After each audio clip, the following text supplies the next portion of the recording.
एस्तर अध्याय 7। हामान को मोर्दकाई की जगह फांसी। अतः राजा और हामान एस्तर रानी के भोज में आ गए, और राजा ने दूसरे दिन दाखमधु पीते पीते एस्तर से फिर पूछा, हे एस्तर रानी, तेरा क्या निवेदन है? वह पूरा किया जाएगा।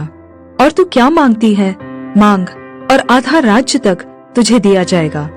एस्तर रानी ने उत्तर दिया, हे राजा, यदि तू मुझ पर प्रसन्न है और राजा को यह स्वीकार हो, तो मेरे निवेदन से मुझे और मेरे मांगने से मेरे लोगों को प्राणदान मिले, क्योंकि मैं और मेरी जाति के लोग बेच डाले गए हैं और हम सब घात और नाश किए जाने वाले हैं। यदि हम केवल दास दासी हो जाने के लिए बेच डाले जाते तो मैं चुप रहती, चाहे उस दशा में भी वह विरोधी राजा की हानि भर न सकता।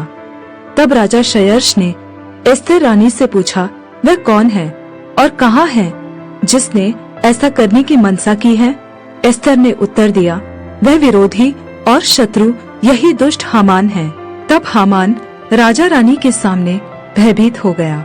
राजा क्रोध से भरकर दाखमधु पीने से उठकर राजभवन की बारी में निकल गया, और हामान यह देखकर कि राजा ने मेरी हानि ठानी होगी, एस्तर रानी से प्राणदान मांगने को खड़ा हुआ। जब राजा राजभवन की बारी से दाखमधु पीने के स्थान में लौट आया, तब क्या देखा कि हामान उसी चौकी पर जिस पर एस्तर बैठी है झुक रहा है।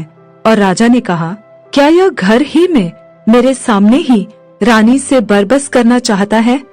राजा के मुंह से यह वचन निकला ही था कि सेवकों ने हामान का मुंह ढांप दिया।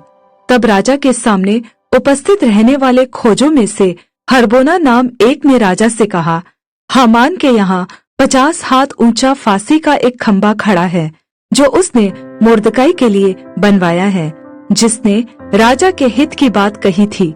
राजा ने कहा, उसको उसी पर लटका दो। तब हामान उसी खंबे पर जो उसने मोर्दकाई के लिए तैयार कराया था लटका दिया गया। इस पर राजा का गुस्सा ठंडा हो गया।